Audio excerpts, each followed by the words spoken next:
Dubartiin takka biyya Hindiitti yeroo tokkotti obboleewwan lamaanitti heerumte. Dubbiin dubbii ajaa'ibaati. Dhimmi kun biyya Hindii keessatti dheekkamsa guddaa kaasee jira. Maqaan ishee Sunitaa jedhama.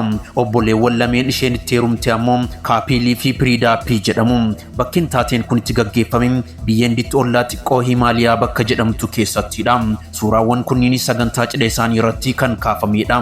Hindiyaa keessatti abbaan manaa tokko haadha manaa tokko ol qabaachuun, haati manaa takka abbaa manaa tokko ol qabaachuun seeraan nama gaafachiisa. Sirni gaa'ela dubartiin tokko obboleewwan lamaan waliin raawwatte kun suuraan isaanii kaafame miidiyaa hawaasummaa irratti baay'een qoodamee jira.